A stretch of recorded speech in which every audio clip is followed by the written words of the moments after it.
ये ऐसे cancellation charges लगते हैं जिनके थ्रू रेलवेज ने वेट फॉर इट 1900 करोड़ रुपए कमाए। ये बड़े बड़े फिगर्स अगर एक पाई चार्ट में देखें तो 2022 साल के लिए इंडियन रेलवेज के रेवेन्यू फिगर्स कुछ ऐसे दिखते हैं। अस्सलाम वालेकुम, उम्मीद है कि आप सब लोग लेशपेश होंगे। Welcome to true reacts. आज हम लोग आपके साथ अभी एंड न्यू का वीडियो देख लेंगे जिसका टाइटल है shocking facts about Indian railways case study bye अभी एंड न्यू। देखेंगे आपके साथ मिलकर। अगर आप इनको सपोर्ट एंड सब्सक्राइब करना चाहें तो इनका लिंक आपको मिल जाएगा डिस्क्रिप्शन में। वीडियो फिर हम करते हैं स्टार्ट। इंडियन रेलवे सिस्टम हमारे देश की लाइफलाइन मानी जाती है। 100 साल पहले ब्रिटिशों के जमाने में बनी हुई ये सिस्टम आज भी दुनिया की 4th लार्जेस्ट रेलवे सिस्टम है और इसका भारत की ग्रोथ स्टोरी में एक इम्पोर्टेंट योगदान है। 5 रुपए के लोकल ट्रेन से लेकर दुनिया की सबसे लग्जूरियस महाराजा एक्सप्रेस तक इस देश को घुमाने में रेलवेज ने कोई कसर नहीं छोड़ी।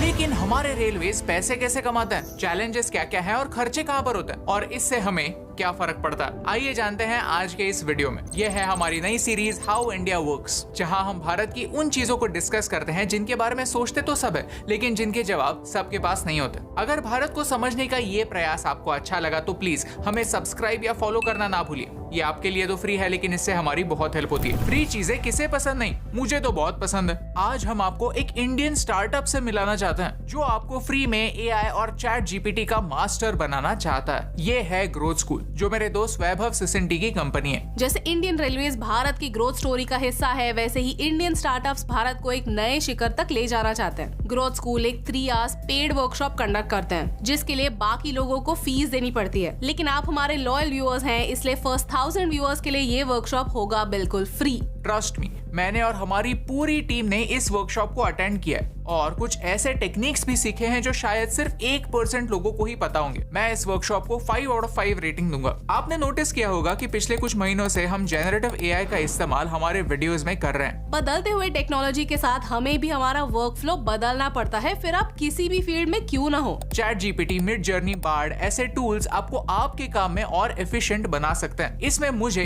कोई डाउट नहीं। सो चाहे आप कोई भी वर्किंग प्रोफेशनल, फाउंडर, फ्रीलांसर या क्रिएटर हो, ये वर्कशॉप आपको काफी हेल्प करेगा। मैं हमारे सारे व्यूअर्स को ये रेकमेंड करूंगा कि आप ग्रोथ स्कूल के इस वर्कशॉप का हिस्सा बने। जल्द से जल्द रजिस्टर करें और इस फ्री ऑफर का फायदा लें और कटिंग एज टेक्नोलॉजी सीखकर खुद को टॉप 1% का हिस्सा बनाएं। Link in the description. Chapter 1, railways कितनी बड़ी है। इस साल इंडियन रेलवेज को हमारे बजट में 2.4 लाख करोड़ रुपए एलोकेट हुए। ये आज तक का हाईएस्ट रेलवे बजट है। आज हम हर दिन 12 किलोमीटर के नए लाइंस बिछाते हैं और अगले साल तक ये टारगेट 16 किलोमीटर पर डे होने वाला है। वंदे भारत एक्सप्रेस आज सिर्फ चेन्नई के ICF में बनती है, लेकिन इस साल हरियाणा में सोनीपत, महाराष्ट्र में लातूर और उत्तर प्रदेश के रायबरेली में भी वंदे भारत एक्सप्रेस बनने वाली है। इंडियन रेलवेज में से कुछ ट्रेन इलेक्ट्रिसिटी पर चलती है और कुछ ट्रेन डीजल पर। हमारा कार्बन फुटप्रिंट कम करने के लिए हमने 2024 तक सारी ट्रेन्स को इलेक्ट्रिक बनाने का डिसीजन लिया, जिसमें इलेक्ट्रिक इंफ्रास्ट्रक्चर, ओवरहेड वायर्स और इलेक्ट्रिक लोकोमोटिव्स बन रहे हैं। इलेक्ट्रिक इंजन डीजल इंजन से ज्यादा एफिशिएंट होते हैं। स्टडीज कहते हैं कि इलेक्ट्रिफिकेशन की वजह से हम हर साल 30,000 करोड़ रुपए बचा सकते हैं। और टेक्नोलॉजी की बात करें तो सिर्फ इलेक्ट्रिसिटी पर क्यों निर्भर रहना। इस साल के एंड तक हमें हाइड्रोजन पावर ट्रेन देखने मिलेंगी। साइज की बात की जाए तो Indian railway routes in total 68,000 kilometre cover करता है। हर दिन 17,000 से ज्यादा ट्रेन रन करती हैं, जिनसे 2 करोड़ से ज्यादा लोग हर दिन ट्रैवल करते हैं। इन टोटल 12 लाख लोगों को रेलवे एम्प्लॉय करती है और ये दुनिया की 7th लार्जेस्ट एम्प्लॉयर है। Indian railways is big. Dibrugarh से कन्याकुमारी जाने वाली विवेक एक्सप्रेस भारत की लॉन्गेस्ट ट्रेन जर्नी है जो 9 स्टेट से होकर गुजरती है और 4,189 किलोमीटर का सफर कंप्लीट करती है। और ये लंबा सफर कंप्लीट करने के लिए इस ट्रेन को पूरे 4 दिन लगते हैं। इतने सारे प्रोजेक्ट्स को हैंडल करने के लिए पैसे तो बहुत लगते होंगे, लेकिन ये पैसे आते कहाँ से हैं? चैप्टर 2, रेलवे पैसे कैसे कमाती है। आप सोच रहे होंगे कि जवाब ऑब्वियस है, लोग टिकट खरीदते हैं और रेलवे वैसे ही पैसे कमाती है। 2022 में पैसेंजर टिकट सेल से रेलवेज ने 39,000 करोड़ रुपीस कमाए। Sounds like a lot, right? लेकिन ये उनका सबसे बड़ा सोर्स ऑफ रेवेन्यू नहीं है। रेलवेज का सबसे बड़ा इनकम सोर्स है फ्रेट ऑपरेशंस, यानी गुड्स को एक जगह से दूसरी जगह तक ट्रांसपोर्ट करना। 2022 में इंडियन रेलवेज ने फ्रेट ट्रांसपोर्टेशन के थ्रू कमाए हैं 1,39,000 करोड़ रुपीस, यानी टिकट सेल से 1 लाख करोड़ रुपए ज्यादा। ये हम बड़े बड़े गुड्स की बात कर रहे हैं जो एक पोर्ट से अपने डेस्टिनेशन तक पहुंचते हैं। उसके साथ साथ कई बार कुरियर या पार्सल्स भी लोग ट्रेन से भेजते हैं। लेह लद्दाख लोग बाइक से जाते हुए अपनी बाइक ट्रेन से भेजते हैं। ऐसे पार्सल सर्विसेज से ट्रेन 700 करोड़ रुपए कमाती है। रेलवे स्टेशन पर कई बार एड्स होते हैं और इन एड्स को वहां पर प्लेस करने के लिए रेलवे फीस चार्ज करती है। एडवर्टाइजिंग रेवेन्यू में इंडियन रेलवेज कुछ 400 करोड़ रुपए कमाती है। अब पैसेंजर्स ट्रैवल करेंगे तो खाना तो खाएंगे। कई बार लोग रेलवे की दुकान या होटल से खाना खरीदते हैं। केटरिंग सर्विसेज से रेलवे 2000 करोड़ रुपए कमाती है। Indian railways in total 4780 square kilometre land own करती है। To put things in perspective, ये गोवा स्टेट से 30% ज्यादा लैंड है। इसमें से कुछ लैंड सेल करके या लीज पर देकर रेलवेज पैसे कमाती है। लैंड सेल से 2000 करोड़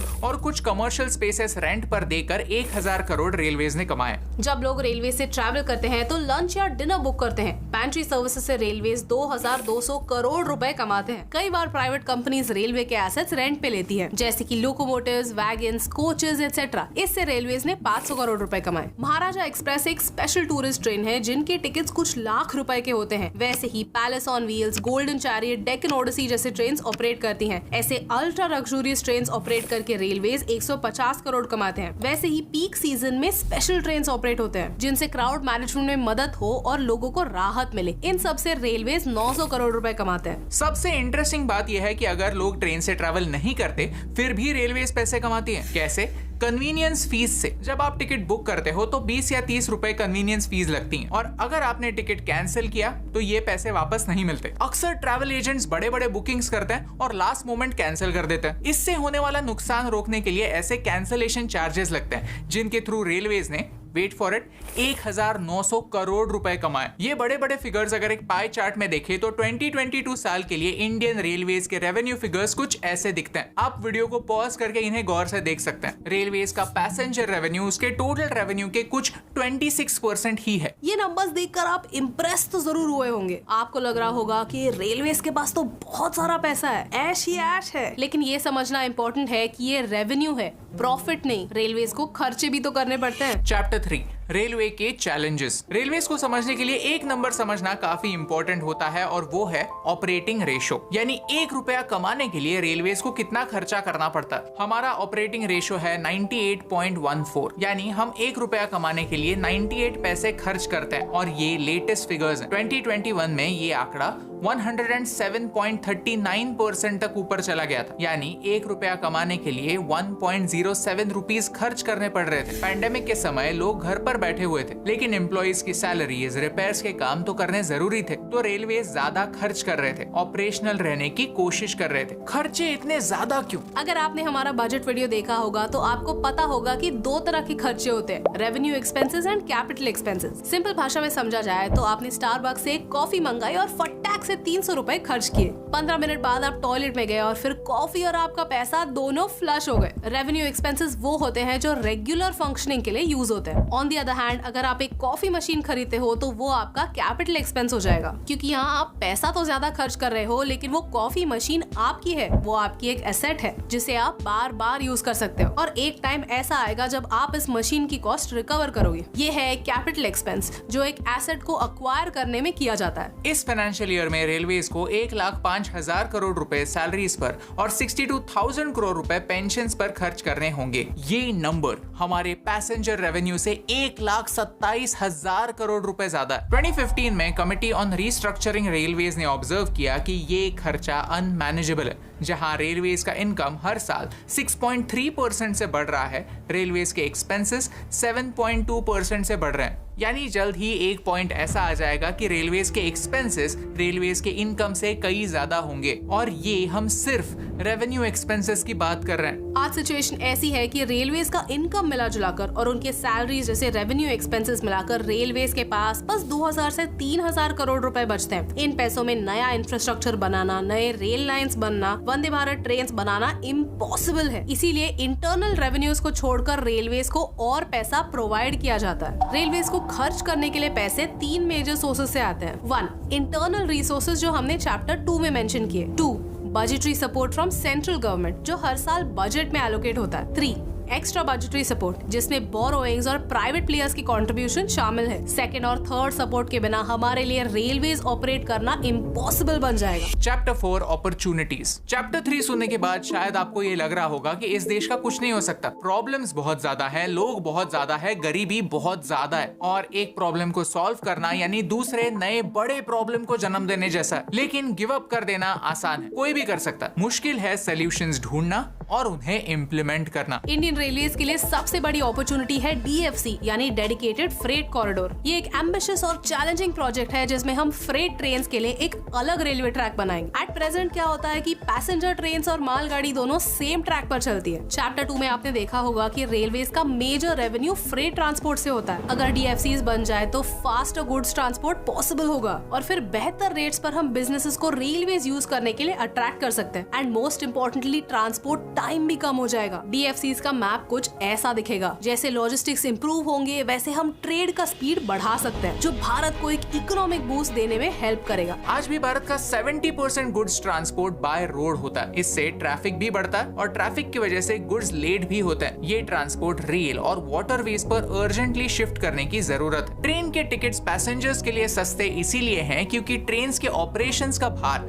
फ्रेट ट्रांसपोर्ट उठाते हैं, तो उनके लिए एक बेहतर सर्विस अवेलेबल करना रेलवेज की जिम्मेदारी है। रेलवेज एक दूसरी बात ये कर सकते हैं कि रूट एनालिसिस करके देखना कि कहाँ डिमांड हाई है। पिछले महीने ये न्यूज आई थी कि कासरगोड त्रिवेंद्रम वंदे भारत की ऑक्यूपेंसी 183% थी, विच मींस हर रोज जो भी ट्रेन चलती है वो फुल्ली बुक्ड होती है। आज इंटरनेट पे ये ढूंढना मुश्किल है कि कौन सी ट्रेन की कितनी ऑक्यूपेंसी है। ये डेटा ट्रांसपेरेंटली डिक्लेयर होना चाहिए ताकि ट्रेन शेड्यूलिंग के बारे में बेटर डिसीजंस ले जाए। जिस ट्रेन में ज्यादा ऑक्यूपेंसी है उस लाइन में ज्यादा ट्रेन इंट्रोड्यूस होने चाहिए। दूसरी बात यह है कि कई लोग जनरल और अनरिजर्व कैटेगरीज में ट्रैवल करते हैं। इन बोगीज की कंडीशन काफी खराब है, ये बहुत क्राउडेड है। इन ट्रैवलर्स के लिए भी सॉल्यूशंस ढूंढने चाहिए। The next thing is old coaches. कई ट्रेन के कोचेस पुराने हो गए, इन्हें नए कोचेस से रिप्लेस करने से ऑक्यूपेंसी बढ़ सकती है, जिससे ट्रैवलर्स को भी लगे कि जो फीस वो पे कर रहे हैं वो वर्थ इट है। चैप्टर 5 हम क्या कर सकते हैं? हमें रेलवेज को और एफिशिएंट बनाना होगा, यानी फालतू के खर्चे कम करने होंगे और रेवेन्यूज बढ़ाने होंगे। अगर आपने कहीं पर भी ट्रेन से ट्रैवल किया होगा तो ऐसी रंगोली जरूर देखी होगी। ये पान गुटखा के थूक के निशान जितने साफ करो उतने ही जल्दी वापस आ जाते हैं। क्या आपको पता है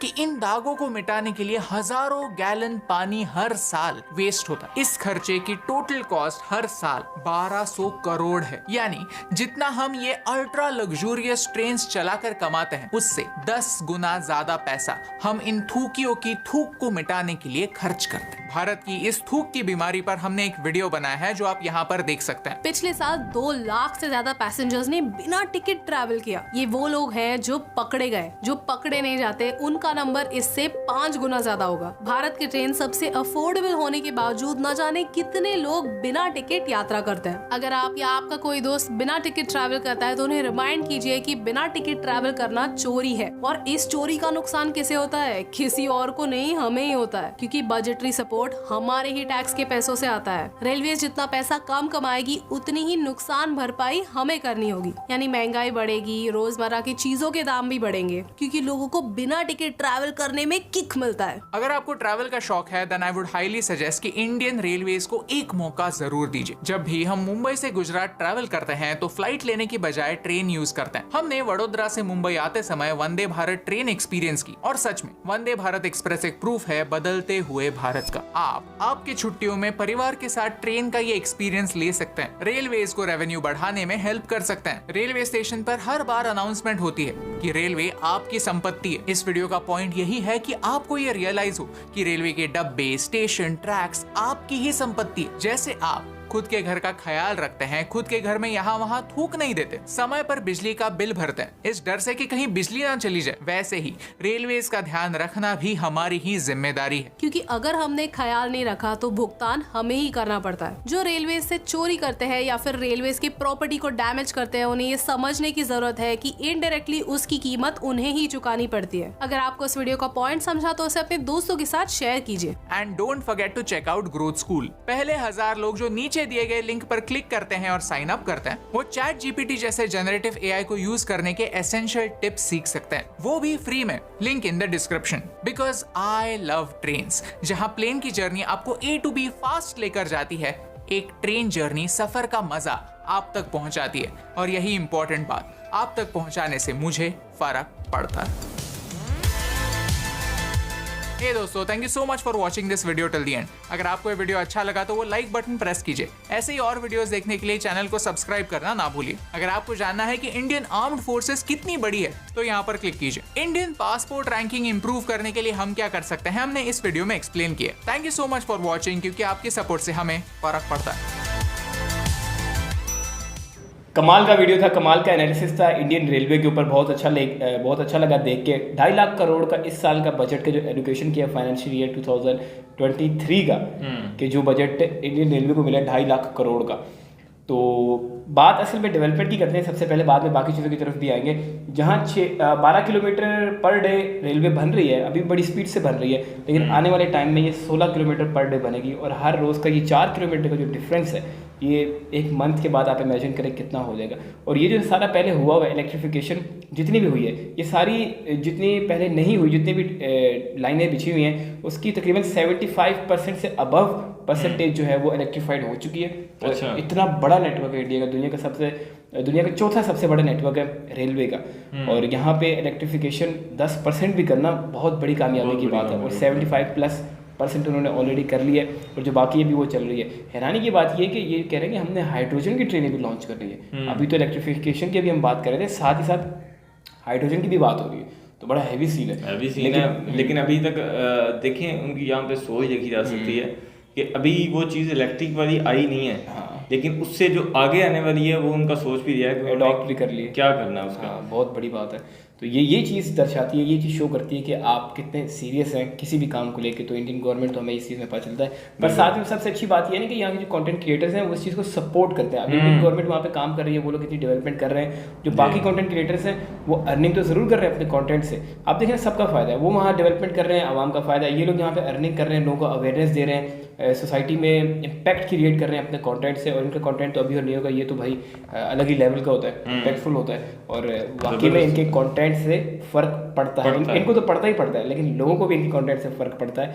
तो जो असल में मेन बात है ये कि जो इनकी ऑपरेशनल रेशियो, जो इनका ऑपरेशनल रेशियो कह रहा हूँ, जो इनकी डिफरेंस है इनके रेवेन्यू का और इनके एक्सपेंस की जो ग्रोथ का है, वो एक अलार्मिंग सिचुएशन है, जिसकी वजह से इन्होंने DFC dedicated freight corridor launch किया था पिछले कुछ सालों में, जिसका काम काफ़ी हद तक अभी कंप्लीट हो चुका है। क्योंकि 2 फ्रेट कॉरिडोर, एक डेडिकेटेड फ्रेट कॉरिडोर जो जा रहा है वेस्टर्न है और एक ईस्टर्न है। जो एक ईस्टर्न साइड से सारा देखेगा और दूसरा वेस्टर्न साइड से देखेगा। और सारा सामान जो बीच बीच में आ रहा है, जहाँ से वो आ रहे हैं, बीच बीच में सामान उठा के समुद्रों पर छोड़ेगा, और समुद्रों से सामान फिर आगे शिप से बैठ के शिप पर रख के आगे चला जाएगा। क्योंकि ये बात तो हमें पता है कि जो दुनिया का इकोनॉमी चल रही है वो समुद्रों से ही चल रही है, पानी से चल रही है। पानी के जो बड़े बड़े शिप्स हैं वहाँ से चल रही है। और इनका इतना बड़ा रोल है जो डेडिकेटेड फ्रेट कॉरिडोर है कि अगर ये एक भी चलता है ना ट्रेन पूरी, तो वो कम से कम 600 ट्रकों का लोड एक ट्रेन लेके चली जाती है। और 600 ट्रक सड़क पे कितना ज़्यादा काम ख़राब करते हैं। उनकी जो खपत है फ्यूल की खर्चा वो अलग से, उनकी जो पोल्यूशन हो रही है, कार्बन फुटप्रिंट आ रहा है वो अलग से, जो ट्रैफिक जाम हो रहा है वो अलग से, पब्लिक डिस्टर्ब हो रही है उसकी वजह से, नॉइज़ पोल्यूशन हो रहा है वो अलग से, इतनी सारी चीज़ें। और सबसे इम्पोर्टेंट जो एक्सपेंस बढ़ रहा है, एक ट्रक कितना सामान लेके जाएगा, उसका कितना फ्यूल लगेगा, 600 ट्रक जाएंगे कितना सामान लेके जाएंगे, कितना फ्यूल लगेगा, और टाइम कि अलग अलग 600 ट्रक जा रहे हैं, किस किस टाइम पहुंचेंगे, कैसे कैसे पहुंचेंगे, कहाँ को ट्रैफिक मिलती है। एक डेडिकेटेड फ्रेट कॉरिडोर आ रहा है, उसके एक्सपेंस एक ही आएगा, जो 600 ट्रक का लोड पीछे डला हुआ है इसके ऊपर, क्योंकि वो डबल फ्रेट कॉरिडोर है, डबल कंटेनर के साथ वो आते हैं। तो 300 समझ ट्रक नीचे और 300 समझ ऊपर समझने के लिए, तो उस पर फ्यूल तो एक स्टैटिक फ्यूल ही लगेगा ना, पता यार थोड़ा सा एक्स्ट्रा लगेगा। हाँ 600 के बराबर तो नहीं लगेगा। टाइम भी बचेगा, ट्रैफिक भी बचेगी, नॉइस पोल्यूशन भी कम होगा, कार्बन फुटप्रिंट भी होगा लेकिन कम होगा। ये तो जो वैक 12 इंजन है जो इंडियन रेलवे का जिन्होंने खुद से बनाया, एल्स्टॉम ने और इंडियन जो इंडिजिनस कंपनीज उन्होंने मिलकर ये बनाया और बड़ा ज़बरदस्त है। ये तो वैसे ही इलेक्ट्रीफाइड है और इसकी पावर तो बहुत ज़्यादा है, इससे आई थिंक एक ही ऊपर है जो चाइना का है, और ये दूसरे नंबर पे आता है पूरी दुनिया का मोस्ट पावरफुल फ्रेट कॉरिडोर का जो लोकोमोटिव है, जो इंजन है। अच्छा, इतना हैवी इंजन है। ये हमने वीडियोस देखे थे आपके साथ 2 साल पहले फ्रेट वैक 12 के हवाले से। तो ये तो बड़ी ज़बरदस्त चीज़ है। यही एक ऐसी चीज़ है जो कि इंडियन जो डिफरेंस है रेवेन्यू की ग्रोथ का और प्रॉफिट जो एक्सपेंस की ग्रोथ का है, क्योंकि एक्सपेंस की जो ग्रोथ है वो 7.2% है और रेवेन्यू की ग्रोथ 6.5 प्लस कुछ है, 6.8 आई थी कुछ इस तरह बताइए उन्होंने। तो ये डिफरेंस बेशक मामूली लग रहा है अभी, लेकिन जैसे जैसे टाइम गुजरेगा तो कहीं तो जाके वो क्रॉस करेगा ना उसको। ऐसे अगर ग्राफ जा रहा है रेवेन्यू का, नीचे से वो थोड़ा थोड़ा ऊपर आ रहा है, एक मोमेंट तो आएगा वो उसको क्रॉस करके ऊपर निकल जाएगा। और तब कहाँ से एक्सपेंस पूरे करेंगे? इतने जो लाखों करोड़ों के जो एक्सपेंस है वो कैसे पूरे होंगे, जबकि हर साल ये बजट खा रहा है 2.5 लाख करोड़ का। तो इतना एक्सपेंस भी हो, ये सब भी हो, लोग ट्रैवल भी कर रहे हो, उससे फ़ायदा भी ना हो रहा हो, दुनिया की चौथी सबसे बड़ी हो, तो कुछ तो फ़ायदा होना चाहिए। तो जैसे वीडियो में बताया था कि जितना फ़ायदा फ्रेट कॉरिडोर से होता है, यानी कि सामान ढोने से होता है इंजन को, पूरी इंडियन रेलवे को, तो वो फ़ायदा पैसेंजर ट्रेन से नहीं होता है। रेशो आप लोगों ने देख ली थी, 26% जो है वो फ़ायदा होता है इंडियन पैसेंजर की टिकटों से, क्योंकि उसमें प्रॉफिट तो पैसा तो बहुत आता है, हम सिर्फ फायदे की बात करें, उस पर एक्सपेंस बहुत है। 1200 करोड़ तो खाली पान की थूकें साफ करने में आ जाता है, जो रफली अगर हम समझ लें, अगर हम इसको एग्जैक्ट ना भी समझें, आप इमेजिन करें एक साफ करने के लिए हर ट्रेन पे अगर इससे लोगों ने पीके डाली हुई अंदर भी और बाहर भी, तो उसको साफ करने के लिए पानी का एक्सपेंस तो चाहिए, प्रेशर पंप तो चाहिए, बिजली का एक्सपेंस तो वहाँ पे आएगा, बिजली की कंजम्पशन तो होगी। अब बिजली किस तरह पीछे प्रोड्यूस हो रही है, अभी फिलहाल तो वो दूसरे तरीके से हो रही है ना, उस तरह तो नहीं हो रही। ये सिर्फ पानी के एक्सपेंस नहीं, उसमें इलेक्ट्रिसिटी का, उसमें लोगों का, उसमें जो वर्क फोर्स रखनी है वो अलग से चाहिए, मतलब बहुत सारे हैं, खाली बहुत सारी चीज़ें हैं। मतलब वो चीज़ उन्होंने खाली वाटर का बताया, हाँ, कुर्सियाँ वगैरह होती हैं, बर्थ होते हैं, वो सारा कुछ टूट सकता है। और फ्रेट कॉरिडोर में एक लोहा लगा हुआ है, बस उसको इतना एक्सपेंस बनाने में भी नहीं है और उसको इस्तेमाल करने में भी नहीं है, मेंटेन करने में, क्योंकि सामान उसमें जाना है और वो एक सेफ्टी के साथ, उसमें लोग तो है नहीं जो उसमें तोड़ फोड़ करेंगे या ऐसा करेंगे। हाँ, सामान का एक वेट है, उस हिसाब से उसको आप वक्त के साथ वो तो टूटेगा, वो वक्त के साथ टाइम पूरा करके। हाँ, लेकिन उससे पहले तो जैसे अब कुछ चीज़ें ऐसी होती हैं जो इस्तेमाल करते हैं हम लोग, लेकिन वो इस्तेमाल इस तरीके से करते हैं कि वो जल्दी ख़राब हो जाती हैं, और कुछ चीज़ें कुछ लोग ऐसे इस्तेमाल करते हैं कि वो जल्दी ख़राब नहीं होती। सिर्फ डिपेंड करता है कि वो यूज़ किस तरह करते हैं। हमें इससे मुराद ये है कि बेशक वो पाकिस्तान हो, इंडिया हो या कोई और ममालिक हो, हमें अपने मुल्क का ख्याल रखना चाहिए और इस तरह चोरी नहीं करनी चाहिए टिकटों की चोरी वाकई नहीं करनी चाहिए। ये बहुत बड़ी बात है, क्योंकि वो हमारी अपनी चोरी हो रही है। हाँ मैंने कहा शायद तो कोई बात करने लगा इसलिए मैंने कहा पहले कर लेते।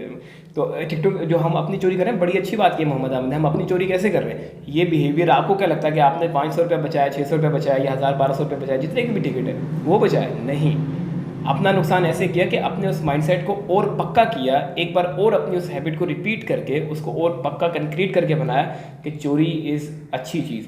और ये माइंडसेट आपका, जब आप अपना बिजनेस करेंगे, किसी से मिलेंगे, किसी से बात करेंगे, किसी जगह पे जाएंगे, तो ये वहाँ बार बार आपको एक बताएगा कि चोरी is very very important and this is very necessary and that and this and that.